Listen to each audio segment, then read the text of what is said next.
لا تتصل، خلي الاتصال مفتوح الحين، دائما الاتصال مجاني خليه مفتوح. طيب خلاص يلا زين يلا. الآن والأذان يشتغل. طيب إذا مشاهدينا الكرام أهلا وسهلا بكم في ناقل وأنا الآن في جامع الشيخ سليمان الحبيب، وعلى الهواء ننقل لكم أذان المغرب في مدينة الرياض. كما تشاهدون الآن جموع الصائمين الآن تؤدي الآن الإفطار، ونحن في هذا الجامع الذي يشرف عليه أهل الخير أيضا تحت إشراف وزارة الشؤون الإسلامية. خلينا الآن نتجه بصحبة الدكتور محمد. دكتور محمد كما تشاهدون هذه بعض الموائد الإفطار. ندري دكتور محمد الله يعافيك، كميل اللبن وبعض التمر وبعض الماء. دكتور محمد تفضل معي.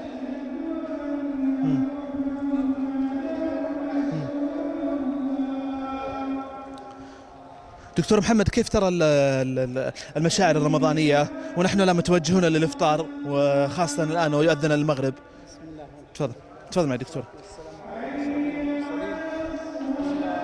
كما ترى الصورة يعني تعبر وهي معبرة مما يراه المشاهد الاجتماع في هذا الإفطار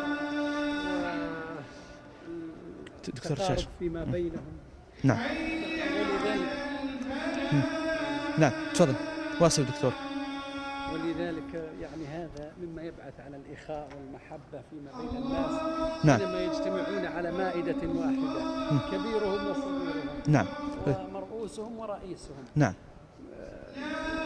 يلبون نداء الله سبحانه وتعالى، لأن الله سبحانه وتعالى أكمل لهم هذا اليوم. أيضا حيكون معنا زميلنا الأستاذ الإعلامي سعيد الشمري متواجد الآن معنا. تفضل يا أخوان افطروا. طيب تفضل يا شباب.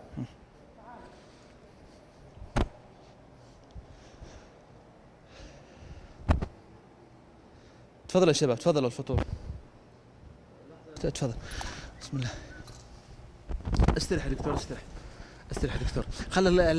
زي ما تقول الله يعافيك. بسم الله الرحمن الرحيم. بسم الله. إني لك صمت بك آمنت. بسم الله الرحمن الرحيم. دكتور، حديث يعني طبعا وقت الإفطار هناك دعوات مستجابة، فودي لو تكلم عنها وقت الإفطار يا دكتور.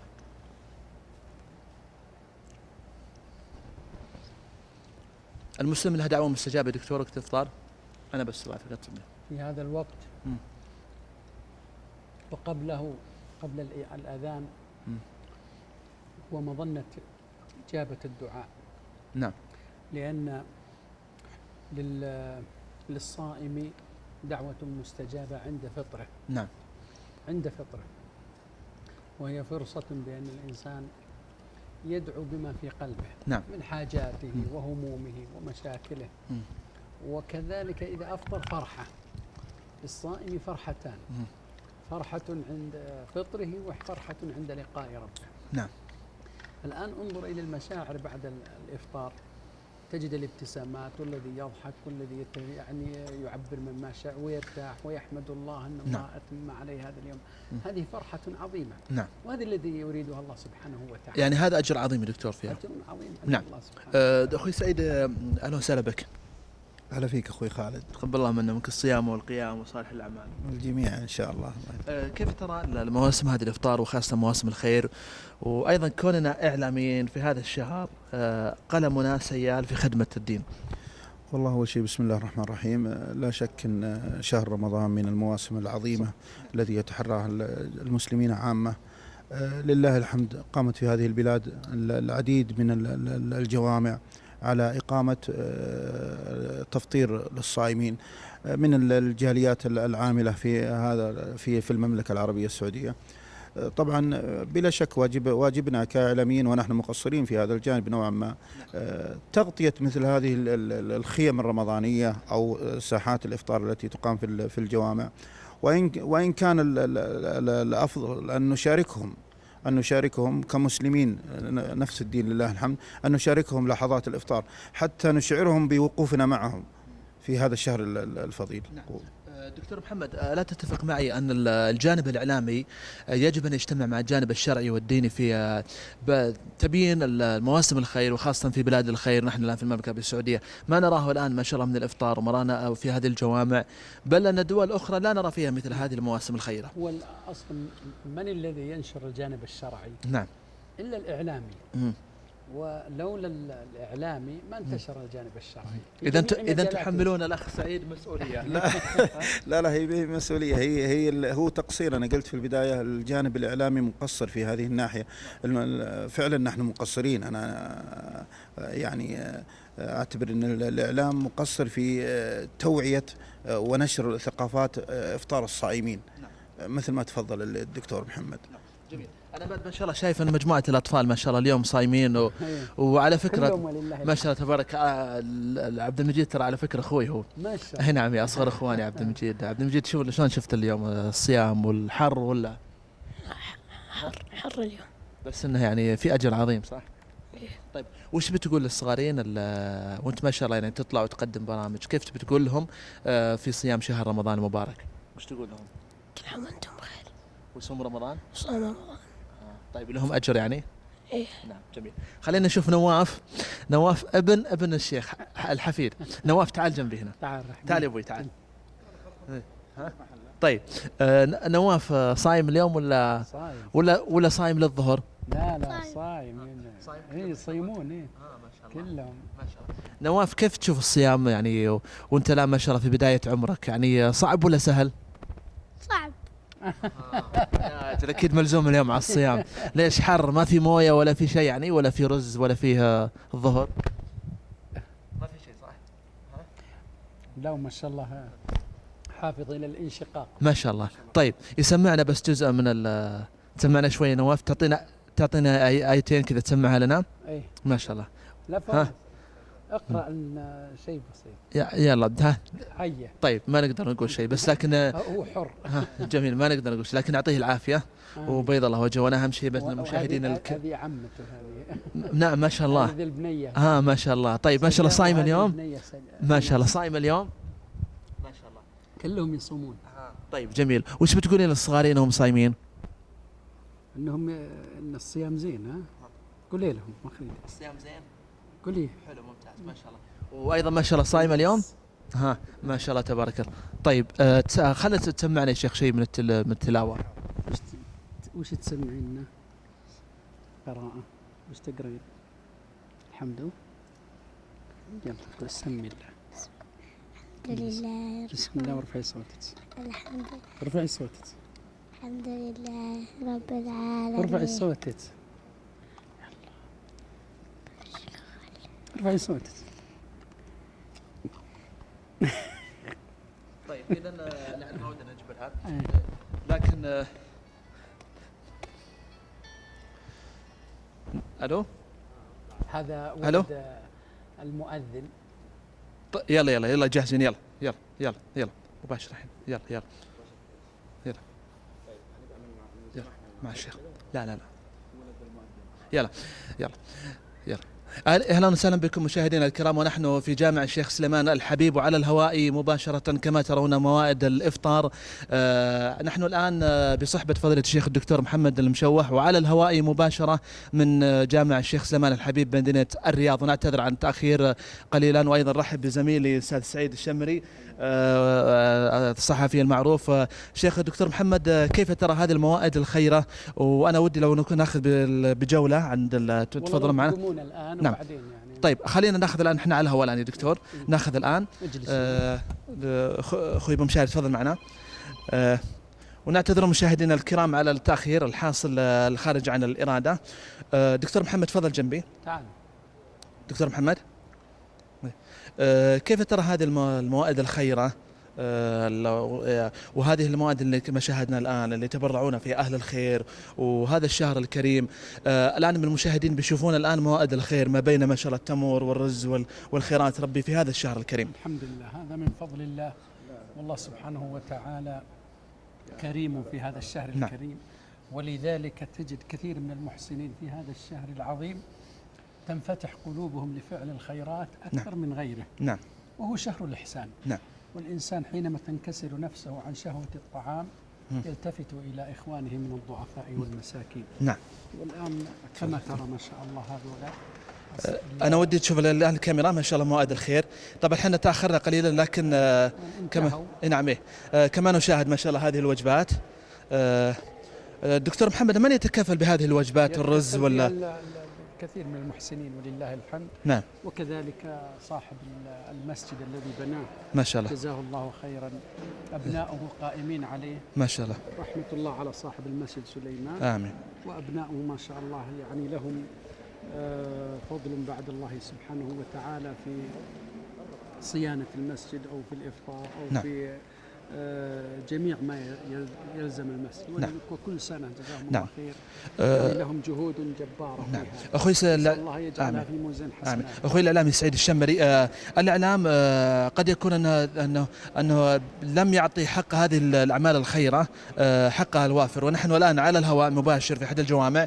كيف تشوف هذه الأعمال الخيرة؟ كما رأينا ما شاء الله تبارك الله هذه الوفود التي تفطر أكثر من 200 شخص الآن يوميا في هذا الجامع، الذي يكلف هذا الإفطار ما يقارب 30 إلى 40 ألف ريال. لماذا نحن في الإعلام أو أنتم في الإعلام في الصحافة لماذا لا تغطون هذه المواسم الخيرة؟ بسم الله الرحمن الرحيم، والصلاة والسلام على رسول الله. طبعا بلا شك أن الإعلام مقصر تقصير تام في جانب الدلالة على خيم وأماكن تجمع إفطار الصائمين، سواء بالدعم اللي هو عن طريق الإعلان والكتابة الصحفية أو عبر القنوات الفضائية. هذه الأعمال الخيرة كما نشاهد نحن الآن في هذا الجامع الخير 200 شخص يفطرون طيلة شهر رمضان في هذا الجامع. نعم، وتكلفتها 30 ألف ريال. ينبغي من وسائل الإعلام كافة، يعني ما شاء الله وسائل الإعلام الآن شغالة على كافة الأصعدة، ينبغي أن تدعم وأن تحضر بنفسها إلى مثل هذه التجمعات حتى تحسس من يفطرون بهذا الجامع بعظمة هذا الدين القائم على الألفة والمحبة. أنا ودي بس خلينا ناخذ بعض الأخوة الصايمين. ممكن تعرف عليك؟ ايش؟ What's your name؟ عبد الستار. كيف تشوف الفطور هنا كل يوم؟ الحمد لله كويس. الحمد لله. ممكن تعرف عليك؟ ايوه نعم. لكن كيف كويس كويس 100 الحمد لله. أنت كل يوم يجي فطور هنا ها؟ كل يوم. علينا 5 سنة أنا. 5 سنة ما شاء الله تبارك الله. طيب هذه الأجور العظيمة كما تشاهدون ونحن ونحن في موسم الخير، لا يقتصر فقط أن خدمة الكبار، أيضا كذلك متواجدون عدد من الصغار معي. أنا ودي أخذ على فكرة، خلونا بس ناخذ ما شاء الله مجموعة من الأطفال. على فكرة هذا أخوي عبد المجيد، أصغر إخواني، هو مذيع المستقبل. عبد المجيد، كيف تشوف ما شاء الله موائد الخير والإفطار في شهر رمضان؟ كويس. كويس. تشوف يعني ما شاء الله في مواسم خير منتشرة في رمضان؟ إيه. وش تقول للناس تحثهم عليه؟ كل عام وأنتم بخير، صيام مقبول. جميل. ايضا ما شاء الله هذا نواف.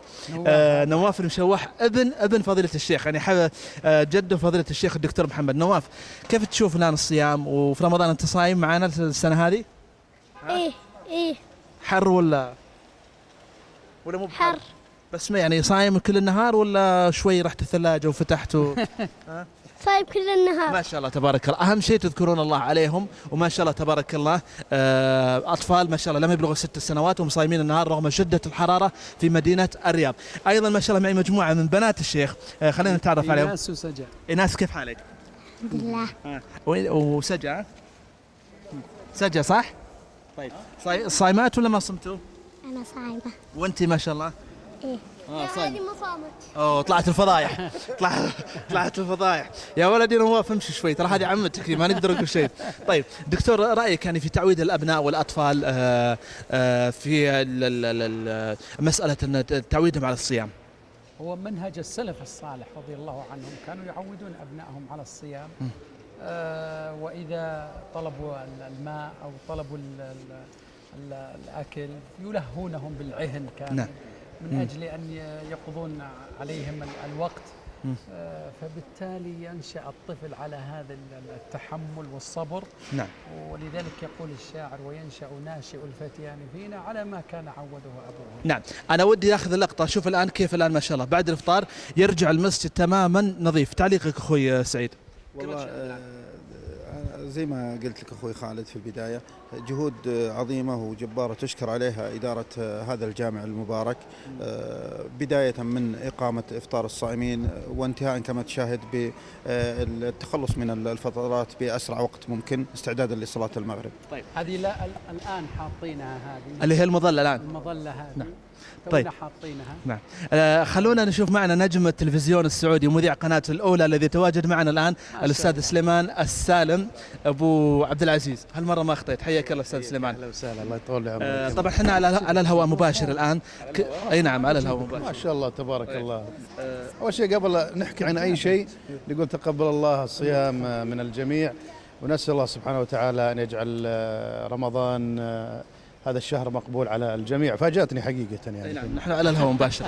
الله يحييك حبيبنا، يا مرحبا. أستاذ سليمان، هذه المواد الخيرة ونحن في بلاد الخير المملكة العربية السعودية وما نشاهده في هذه المساجد وخلال شهر رمضان المبارك، تكاليف الإفطار بلغت 30-40 ألف ريال. رسالة توجه كونك إعلامي لأهل الخير، وخاصة الآن هذا الإفطار تحت إشراف وزارة الشؤون الإسلامية والأوقاف والدعاية والإرشاد.